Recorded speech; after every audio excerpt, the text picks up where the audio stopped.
I've been thinking a lot about the Beatles. Okay. Is it because Paul McCartney was on the... Yes. Okay. On the last episode of Colbert. But what about the Beatles?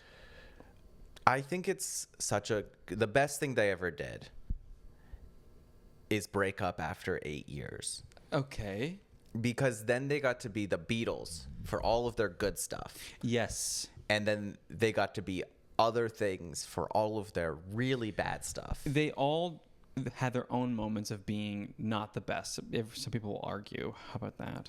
No, I think Paul had bad years. inarguably Paul McCartney sitting down with a Casio keyboard and being like, can I write the worst Christmas song of all Maybe time? I can. Simply having...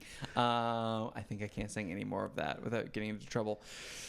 Paul McCartney had bad years. George Harrison has so-so music. It's good. It has so-so music. Ringo is bad.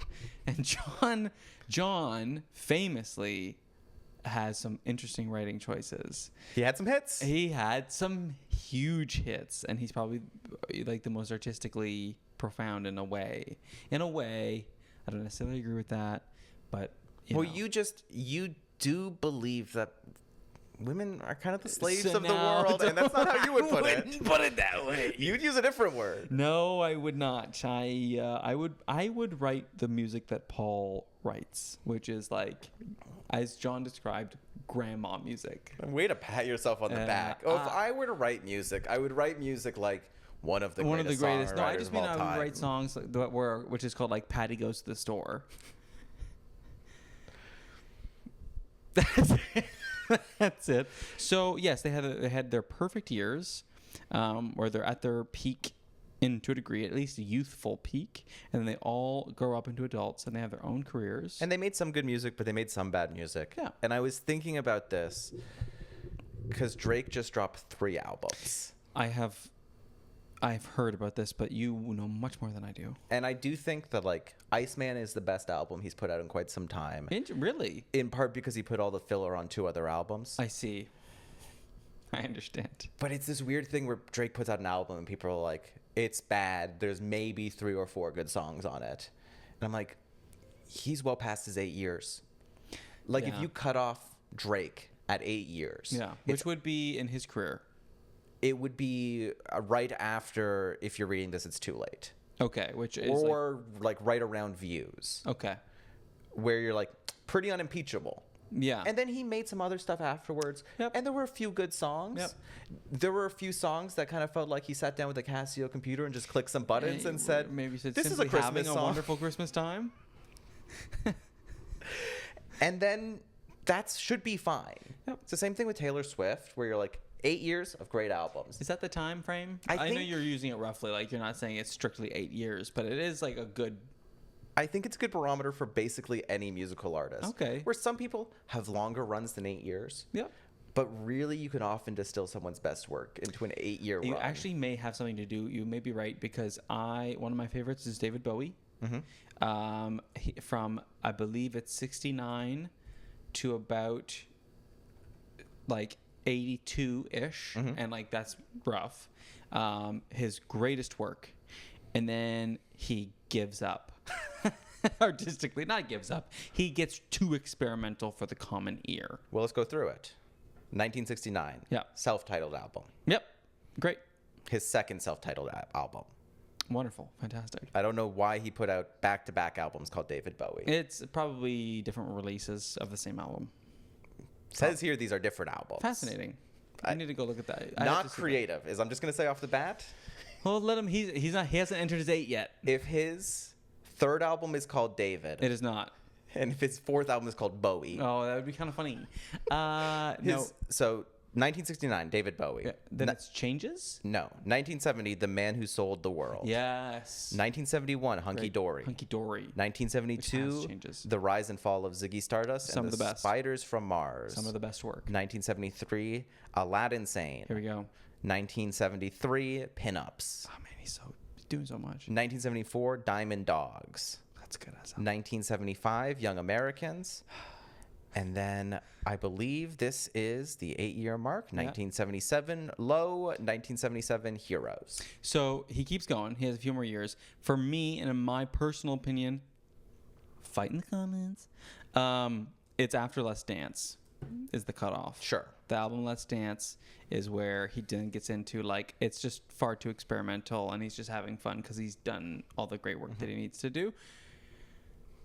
And then he proves that he can still do it with Black Star right before he dies. And it's the funniest thing any artist has ever done, being like, hey, I could do it the whole time. I chose not to.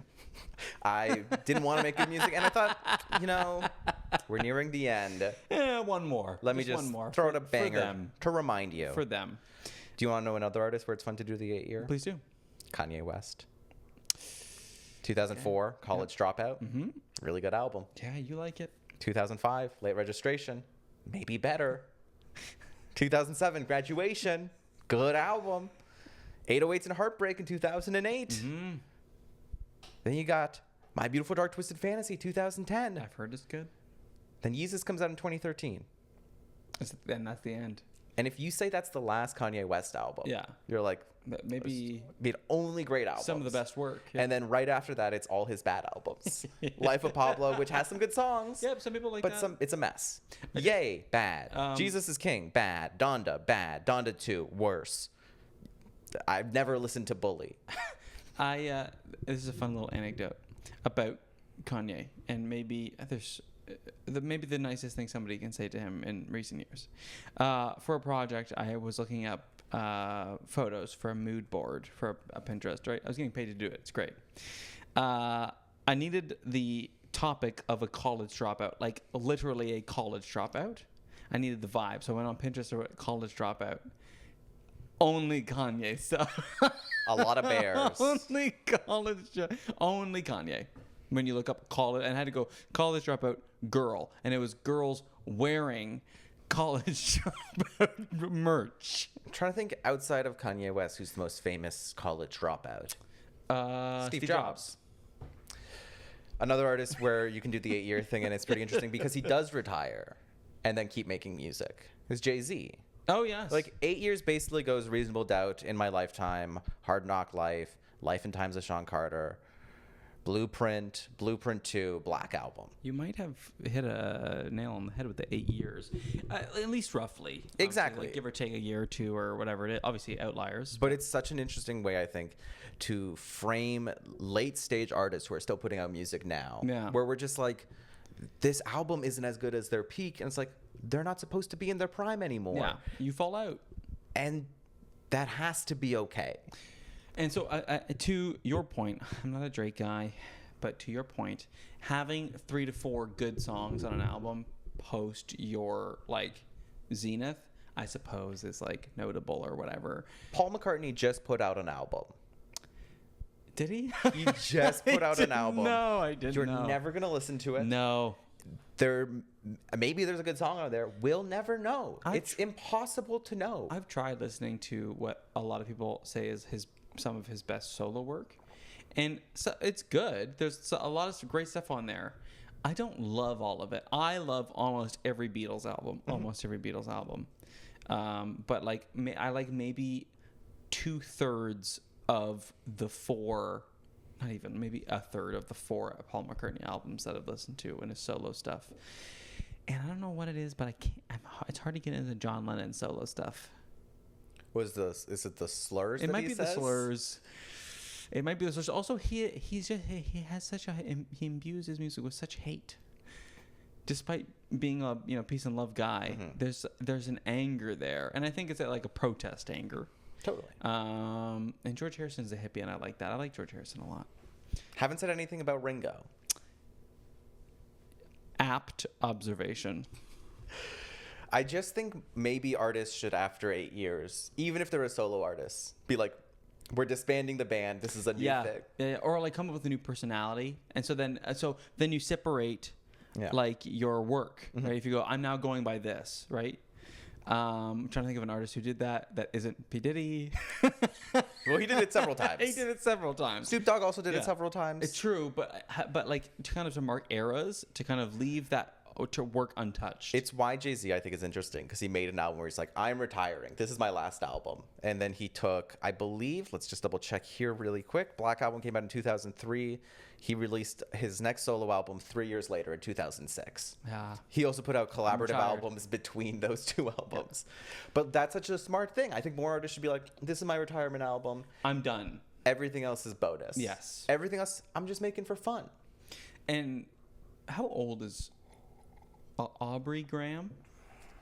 That is his name. Aubrey Graham. I believe he could have released music under that, and I think he'd be in the clear. He is turning 40 this year. I think there is a kind of kinetic energy to your art when you're young, and I think a lot of people can produce a lot of really good things then. But 40 isn't old enough to be like, he's lost. He can't still have it. I think he could be producing better work. I don't think he has the fire anymore. I think that's a normal thing. All of these guys don't have the fire anymore. I also just think there's only so many stories you can tell.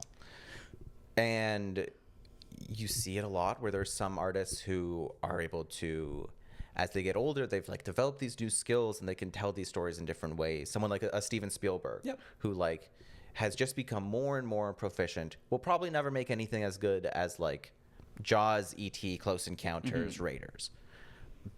But he has developed a new voice, a new perspective on things.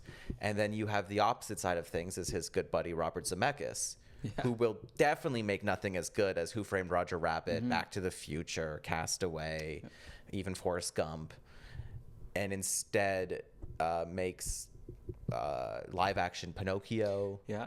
And I could name like 6 other movies that you haven't seen. With Spielberg, it's interesting because you can see his work compounded. He may not be telling as evocative stories anymore, but you see like all the skills he's learned through his life are still here. He's using them, and they're still at their most capable. It's just that he doesn't have the big stories he's already told. Robert Zemeckis actively seems to be losing his capability. It happens. I mean, for every Spielberg, Scorsese, you have guys like Zemeckis, like Tim Burton, like, I hate to be rude. Yeah. There's one really obvious one. Is it going to hurt me, or is it just going to hurt you, or just generally? It's Rob Reiner. Okay. Okay. See, I didn't like it. No, but you know what was interesting? No. At the Oscars, Billy man, I've heard. 100%. The nicest man did not deserve what happened. At the Oscars, Billy Crystal gave a speech where he started talking through all his movies, and he was like, he made When Harry Met Sally. He made, all these great movies. He made A Few Good Men. And then in this later half of his career, he did a lot of great stuff that weren't movies. Very true. What did he do after that? After his... Yeah. So he is someone I think about all the time because he had a run where he made, for about 12 years, nothing but perfect bangers. He made hit after hit after hit. And then it didn't keep going. So he makes 1984, This Is Spinal Tap. 1985, he makes The Sure Thing. 1986, Stand By Me. 1987, The Princess Bride. 1989, When Harry Met Sally. 1990, Misery. 1992, A Few Good Men.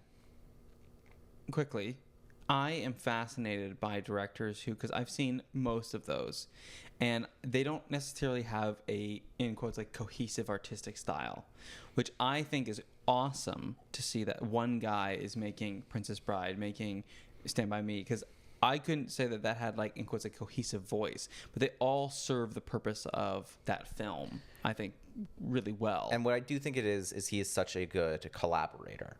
Like, This Is Spinal Tap is for sure a Rob Reiner movie, but it's also so much a Christopher Guest movie. Yeah. With When Harry Met Sally, it's definitely a Rob Reiner movie, but that's Nora Ephron writing, and that movie is also like there's so much authorial voice from Billy Crystal and Meg Ryan on that movie.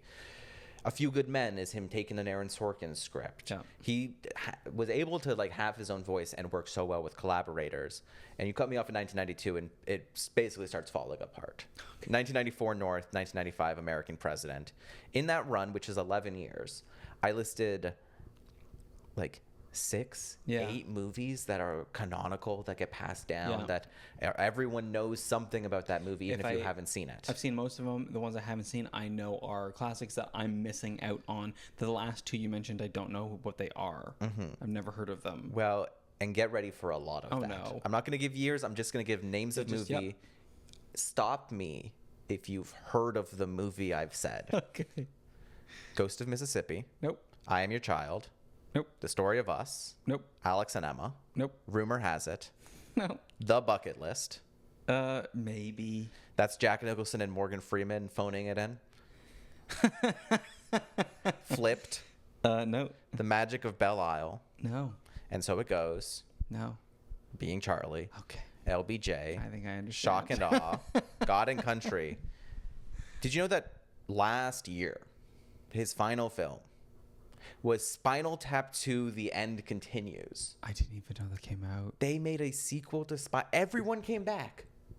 They got the gang back together. I didn't even know that came out. No one knows. Anyways, I felt really bad about bringing it up initially, and then we spent a lot of time on it. So Yeah. I'm glad. He had a great 8 years, though. It's I think undeniably impressive. I think a point that I wanted to bring up about that is that I think it's incredibly difficult to keep your pulse on the story in terms of like in life, in terms of your capability, the culture, society, whatever you want to call it. But I find it very difficult, even like the little passing artistic interests that I do, I find I'll go through waves where I'm like, I don't feel like I'm as involved. I think of Bob Dylan. We've talked about Bob Dylan a lot. Where I'm like, Bob Dylan had his finger on the pulse for decades. And then like a lot of artists, I find in the 2000s, he just lost it. I find people when they reach a level of fame or fortune, they lose the pulse, right? They don't have common man stories to tell anymore, or they start reverting to like, you have adults writing about high school because that's what the last time they felt something that wasn't like seeking monetary gain. I do hear what you're saying. I do think the best thing Bob Dylan ever did is his AI historical fiction. Yes. His Patreon. I think... Which you were subscribed to. I think he really found his voice. I think there was a lot of searching through the years where he's like, am I a folk singer? Do I go electric?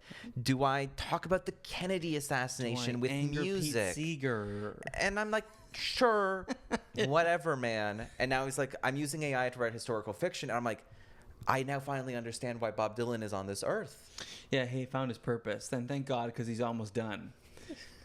Which I think is a great shame. I hope he lives for another 30 years so we can really... Well, if he uploads his consciousness to AI, they can keep writing historical fiction. And thank God. Is there a sexual element to his historical fiction? Well, otherwise, what's the point? You are calling my bluff.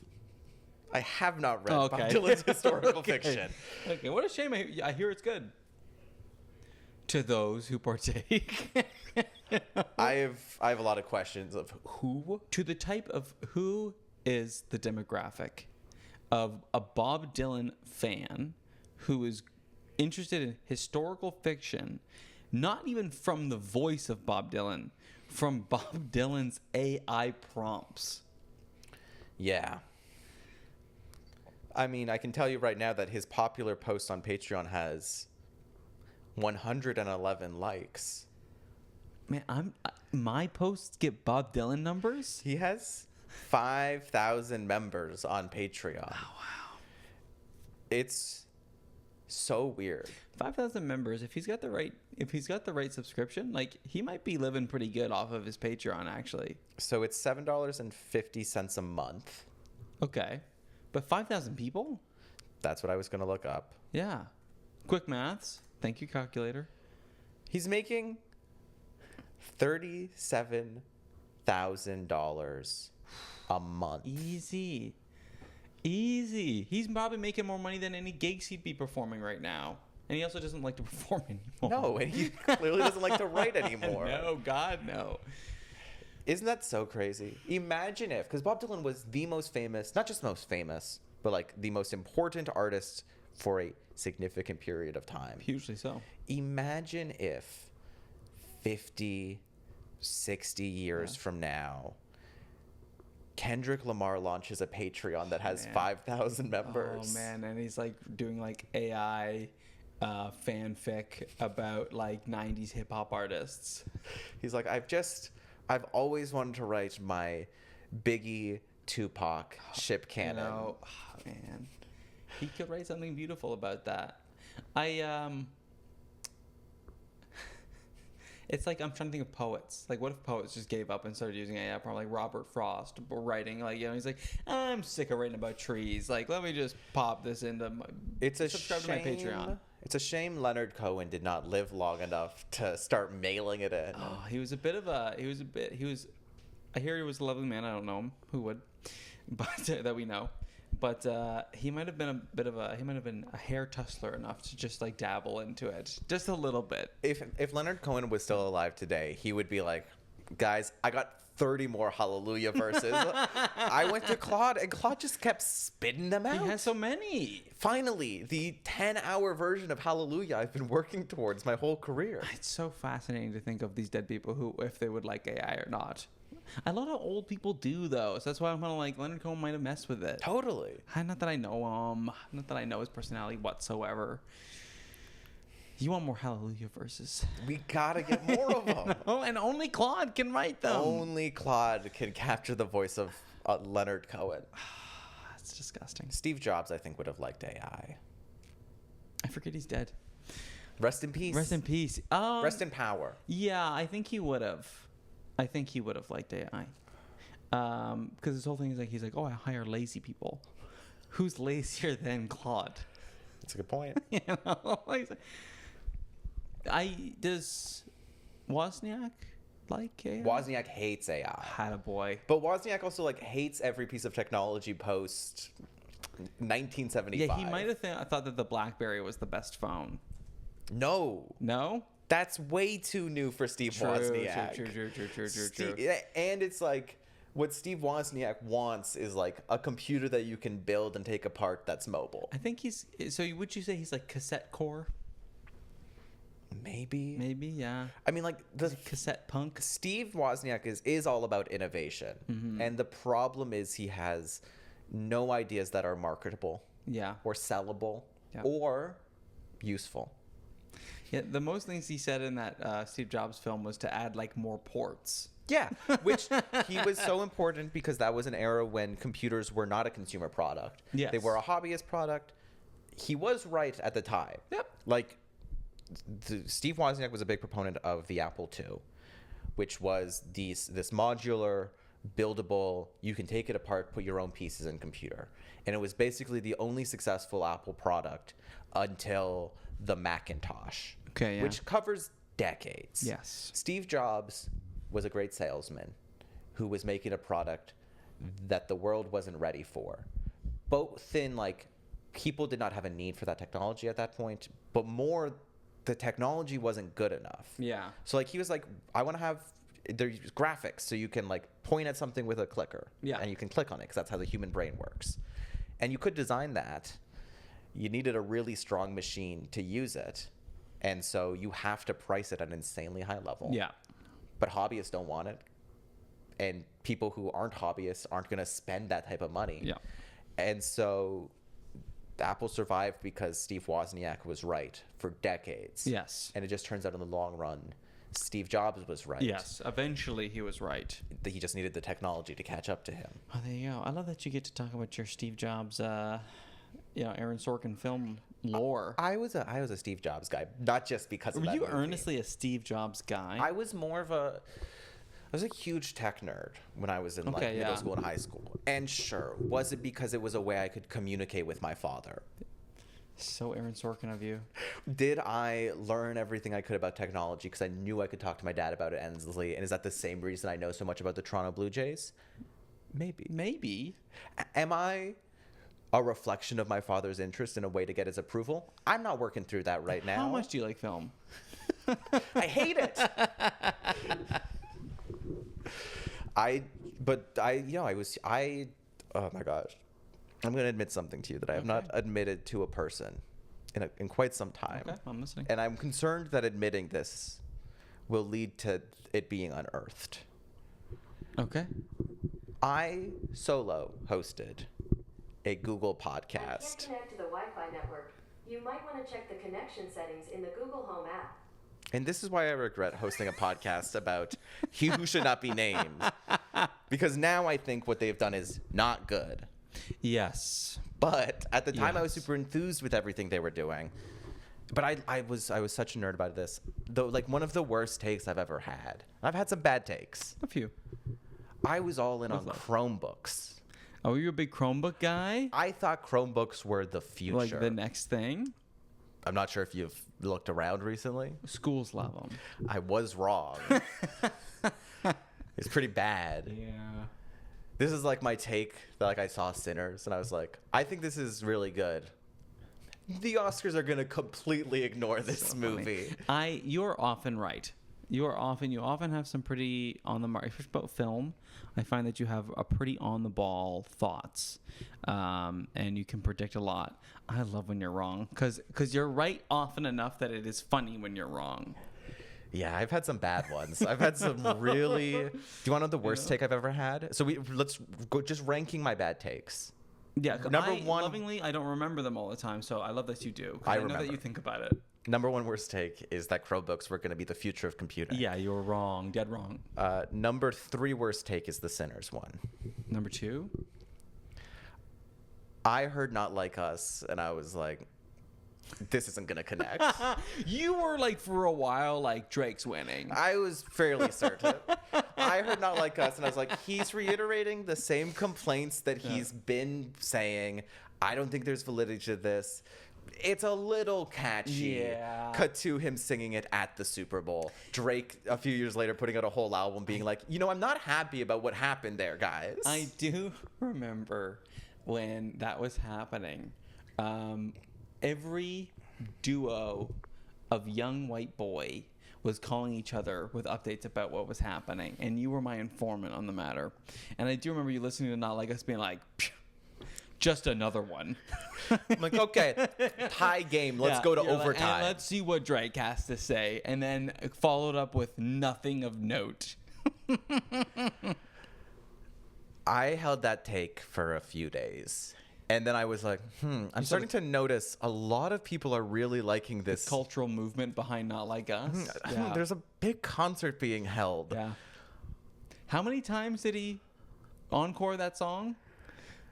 It was like 4. It was like Around number like 3, I was Yeah. like, I don't think Drake's coming back from this, No. guys. no. Yeah. That's my second worst take. I still think Chromebooks is So worse. one Chromebooks is worse because you're just so off the ball. Number 2 is the funniest one. Chromebooks is like, what were you thinking? You're just big Google, but that was at a time. I forgive you because that was at a time where Google was a more exciting, favorable company in the public eye. 100%. And both of those are both me being a fanboy Yes. and it Yes. leading me astray. Yes. The Sinners one was I had no confidence in the Academy.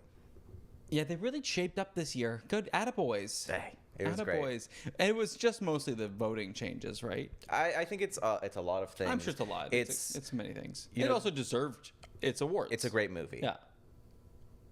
We are now have an Academy that is younger. Mm-hmm. An Academy that grew up being like, who makes great movies? John Carpenter. The Academy didn't think that. Yeah, not at the time. No, He no. was completely ignored. He was also largely ignored by a lot of critics organizations. A lot of these great horror filmmakers were. But now you have a generation that doesn't have the same biases who are like, no, I watched The Thing 30 times because that movie rips. Yeah.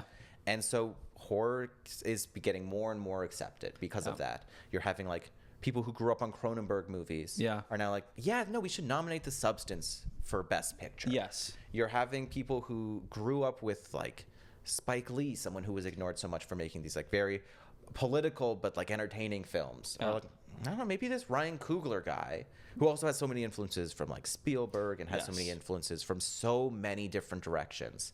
So like maybe we shouldn't ignore him. And you know who's the other person I thought about a lot with the Sinners Oscar run? Please tell me. Will Smith. Okay. It is my like when I want to be like, I got a fun take for people is I say, Will Smith should have won the Oscar for Men in Black. He should have won a long time ago. He should have won many things. The Oscar for so many of these things where he's giving such an incredible movie star performance. And what it took is him eventually doing a biopic about a figure of importance and slapping Chris Rock. That's what he needed to do to win the Oscar. That's why he won it. Yes. What with Michael B. Jordan winning it for Sinners, it is like if they gave Will Smith the Oscar for Men in Black. For Men in Black. You know what? That's a great point. Going into the night, I thought it was going to be Timothée Chalamet. I think I would have given it to Timothée Chalamet, but I can't hate on the Oscars for doing the cool thing. Timothée Chalamet will get one, and I think it's kind of fun to kind of tease us for a while. I would like it if he didn't win it next year. I think he should wait a few years. Yes, in 3-4 years, he plays a famous ballerina in a movie, and then he will win an Oscar. Perfect. Just like a Russian ballerina that was on one of the Muppet episodes in the early years. He would be perfect. He would be perfect in that, and they should have a scene in the movie. And you know what they should do? I love that. Post-credits, he should sing an opera song. That'd be beautiful. Finally. He's going to be paying his dividends on that for a long time. You say that. His New York Knicks are in the finals. I think he's okay. He's fine. He doesn't care. I get the vibe from him that he's like, yeah, if I could choose between winning an Oscar and the New York Knicks winning the NBA championship. Knicks every time. Give me the Knicks, baby. Yeah, Knicks, baby. Ben Stiller did that trade, and that's why he never won an Oscar for Meet the Fockers. Yeah, it was in the bill. Oh, it was it. I want to see the frame where it's all the actors lined up at the Oscars waiting to hear it, and it's Ben Stiller, and it's just Meet the Fockers beneath them. But he's watching the Knicks game on his phone. Yes, he loses. He punches his fist because Karl Anthony Towns hit a 3. He doesn't care. Yeah, he doesn't care. It's fun seeing the mayor of New York be so excited about the Knicks. Oh my gosh. That's fun. Look, I have no problem. I have no stake in that anyway. I'm just, I have no problem with New York City Mayor Zoran Mamdani. Yeah. I am hearing way too much about a New York City mayor for someone who I know does not and has not live in New York City. I agree with you full-heartedly. It's just fun to see. I think the reason why it's fun to see somebody you would vote for do the things you want them to do somewhere else. It's city envy is what I think it is. And the greater world is like, look at this exciting new thing that's happening somewhere that is like also the most popular city in North America. I think that's why he's so publicized, because every other New York, I couldn't name you, I know the names of the New York mayors, but I couldn't name you any other ones. He's just a new interesting face with interesting ideas that we all wish our mayors were implementing. I just never want to hear about a pothole that I'm not going to drive over. What if you visit New York and you're going to go over, you're going to see the little tar and you're going to go, thank you, Zoran. I'm going to walk. True. It's the most walkable city. That's very fair. If they tried to publicize, if Mark Sutcliffe, Mayor of Ottawa, tried to publicize his pothole filling a little bit more, maybe he'd be a little more taken to by the youngins. He's too busy posting the worst photos you've ever seen. The worst photos ever. Gray, sun glare, icy, barren. Mark Sutcliffe's number one enemy is the Ottawa Tourism Committee. I walk by an Ottawa tourist shop and I'm like, look at those beautiful pictures of Parliament, look at those beautiful pictures of the hill, and we have pastures, we have green space, it's beautiful, we have beautiful architecture. And he takes a photo on a cloudy day down the canal that has no water in it, and there's a dead coyote and trees are falling over on the side, and he's like, beautiful morning in Ottawa. Mark Sutcliffe ran on the platform of turning Ottawa into the Mad Max city. It'd be kind of awesome though. The canal, and there's canal bandits. Sorry, I should have clarified it. He was like, could we have a Mad Max city, but no fire and no cool vehicles? No cool vehicles. Yeah, just barren, and everybody's really depressed because of the water shortage. Even though we don't have a water shortage, just Mad Max. Mad Max. You've only seen Furiosa. You say Mad Max, you're like, oh, you're making Mad Max references. Yeah, it is. a bad. You haven't even thing. seen Fury Road. My whole thing is I'm like, I want to see it in a theater, so I have the disc. I know. I have the disc. We should rent a theater space so you can do it. Because I don't know when you'd have to. You're going to be relying on like the Bytown or the Mayfair to haphazardly put it on. I always assumed that they were going to re-release it around the time of Furiosa, and they didn't. Man, I don't think they're making another one, so I don't know when that's going to happen. There's a few movies that I've been really wanting to watch, and I keep being like, are they going to put it into a theater? Yeah. So like, I haven't seen Mad Max Fury Road. I haven't seen Tenet. Because I keep being haven't, okay. They should put it back on the IMAX and then I'll go see it. Yeah. I don't want to watch it at home. Christopher Nolan will tisk me. No. He'll go full Dikembe Mutombo on my ass. I don't want that. I want him to look over me with pride, beaming that I waited for an IMAX screening of Tenet. I'm gonna watch it on my iPhone just to anger him. He'll shed I'll one watch it solid tear. backwards on my iPhone. But now he's happy. Now he's happy. He's like, finally. Wow, you did really good. That's a good one. I don't know why I got so much flack. It's fun. I mean, It's hip. It's cool. I think the reason was right now everyone loves Christopher Nolan because he's like defending movie theaters. Yeah. And when Tenet came out, everyone hated Christopher Nolan because he was defending movie theaters. Because there was a global pandemic going on. And he was like, we all have to go to theaters and support them. And people were like, someone might die. And he was like, guys, But the theater might die. it's going to go backwards and forwards. It was bold of him. To It go was backwards bold of and him to go forwards? backwards and forwards. Especially because he did Memento, which the story itself goes backwards and forwards. And so he really likes to play. He loves to play with time. And this guy. Inception, he had those stairs that went up and down. Yes, he did. Yes, he did. He's a man of contradictions. He loves time.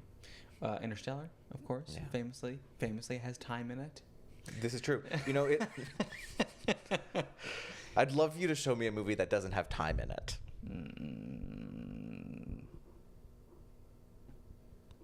We'll move on, and I'll burst it. I'll blurt it out.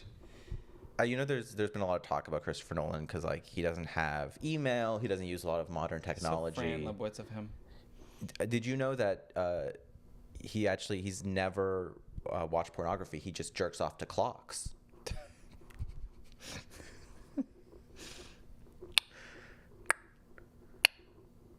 Oh Lord. He's old school. You go in his bedroom at night, and he's kind of sheepish, and you look under his bed, and he's got a bunch of clocks down there. Don't look at my clocks. My stash. You go into his attic. He's got a box that says camping equipment, and you look inside. It's just like, why do clocks have like really misty faces? No digital though. No, only analog, of course. You got to get the hands. Yeah. Well, that's that's old school. That's where the sex is. Yeah, digital clocks is like watching like hentai. That's just like newfangled and strange. And he's against hentai. Hey, whoa. All right. I don't want tentacles coming I out of don't my know clocks. what the heck those people are. Why does she have a tail? What do you mean the number just changes? Dawson, I hope someday you make it as this big time actor. You audition for a Christopher Nolan movie. Sure. And an intern passes him a scroll because he doesn't get video. A scroll of you talking about how he jizzes to clocks but not to hentai. Somebody makes a Sunday funny in the paper about it so we can read it and understand it. I would love if Christopher Nolan was like, I really think we peaked with 3 strip comics. Oh, man. Kathy was Big the Garfield voice guy. of a generation. Big Garfield guy. I can't wait for the Odyssey when they cut to Tom Holland and he goes, ack, ack, ack. Oh. But the real problem with that is that's not historically accurate. And that's something we need to be keeping in mind when we're making the Odyssey. Anytime I am so frustrated that it's not the majority of the conversation. It's annoying people on Twitter or wherever where they're like, this shot is stupid because they wouldn't have plate armor. Plate armor wasn't around then. And I go, what do you want them to be wearing, like leather tassels? I don't give a good god about what was historically accurate. It looks dope as hell, dude. That's all I care about. And Christopher Nolan's being like, well, actually, don't actually them. Just say, yeah, it looks cool. I made Oppenheimer. Okay? Shut up. You nerd. Who cares? It's also The Odyssey. There's a Cyclops in it. It isn't historical. It's like based off of an historical period in quotes. It doesn't matter. It's not real. There's like monsters in it. It's like watching Hotel Transylvania and being like, that's not the right accent for Dracula. They actually did a lot of research on that movie. No, and they didn't. I didn't. really need you to put some respect on the Happy Gilmore family. Because that's what it is, a family. It is a family. It is a family. Kevin James plays the mummy, right? No. Is he he in plays Frankenstein. He plays Frankenstein, who famously has... Frankenstein is British? She was British? Mary Shelley? Mary Shelley. I believe so. Just in case you're wondering if Kevin James is doing an accent in Hotel Transylvania. He's not. No, he sounds a little bit like... Kevin James. Yeah. Yes. Yeah, not necessarily notable for his voice work. No, but you know what? He's funny. Who plays the mummy? The mummy is played by... They're not... Does he do an Egyptian accent? No. Whoever it is. So it was just Adam Sandler who did the work. Yeah. As always. He balled out. Yes. Oh. The mummy is actually a fascinating character. Because it has two voice performances. In the first one, they had CeeLo Green. Right. Famed musician. Yeah, I am familiar with CeeLo Green. And then they did not have him in the next one because of all the stories that came out about CeeLo Green. They said, we will not forget you and the various crimes you were accused of. And so who do you get to replace CeeLo Green? And this is someone, I mean, the fact they were able to get this guy into a voice booth to record a performance for a movie. Okay. I don't know how they did it. Yeah. I don't know how they convinced him to take time out of his busy schedule to sit down in a voice booth and do a silly voice. Okay. That's kind of a little anonymous, and you're like, oh, I guess that's him, but like, I guess. Yeah. Do you want to take just one shot? I'm gonna give you one guess only. Who replaced CeeLo Green? I'm not going to do well for you right now. Jokingly, I want to say James Corden. But I know it's not. I'm going to say you're going to be kind of mad at yourself. Yeah? It's Keegan-Michael Key, obviously. Oh, I should have thought about that. I should have thought about that. I knew it would be someone adjacent, but And it's I weird. knew it wasn't James He's kind of Corden. doing a CeeLo Green Is he? voice. Yes. He's just doing the same Which I'm voice. sure he's done before. Oh. He walked in. He's like, I have 6 options for you. I can give you different eras of CeeLo Green. Including CeeLo Green doing the mummy. Do you want to hear the rest of the voice cast of the Hotel Transylvania What else are we movies? here for? So, of course, Andy Samberg voices Johnny, Johnny. who falls in love with Selena Gomez as Mavis. I forget Selena Gomez's Mavis. Those are the 2 weird ones, and then the rest of it is all Sandler guys. Yeah. Kevin James as Frankenstein. Yes. It's kind of funny thing on Frankenstein where he's kind of got like this kind of dry, low energy Paul Blart-esque performance. Nuanced. Steve Buscemi as Wayne the werewolf. Yes. Now, there is a problem with that character. Not sure if you know this. He doesn't turn human. He's a wolf just man. A wolf man. He's a wolf man. He's not a werewolf. He's a wolf. But they call him a werewolf, and he has all these wolf children. Yeah. All wolves, no man. Is that ever talked about? No. You said a lot of study went into this film. I think you're lying to me. Oh. David Spade plays Griffin the Invisible Man. I do know that. That's my favorite performance. Anything David Spade related, because I think he's a friggin' loser. But I love him. Fran Drescher plays Eunice, Frankenstein's wife. Yes. Molly Shannon plays Wanda, the werewolf wife. Yes. I forget a lot of them Even have, if like, it's werewolf. Like, they have wives. Even if it's an animated movie, the Sandler movies still insist on having overqualified women in small roles. Yes. It was in the contract. John Lovitz plays Quasimodo. Okay. Chris Parnell plays Mr. Fly, Hotel Transylvania's fitness coordinator, who can also translate any speech. Definitely a character that wasn't written to fill in some plot holes. Okay. I think those are the main hits, unless there's some fun like little cameos. In any of the films, because I've only seen the first one. In any of the films, does Dracula find love? Isn't that the plot of 2 or 3? We're talking about Hotel Transylvania 3 here, which actually is like a pretty transgressive story, I will say. It's this story of legacy and of like, are you defined by your family? Is it Space Jam 2? And well, no, it's a summer vacation. He falls in love with a character voiced by Catherine Hahn called Erica. And you're like, oh, this is just like a cool lady. It's like a lady. Spoiler alerts. Her full name? Yeah. Erica Von Helsing. Oh. Her great-great-great-grandfather has been trying to Helsing? kill. I see the dramatic tension. But I assume they fall in love.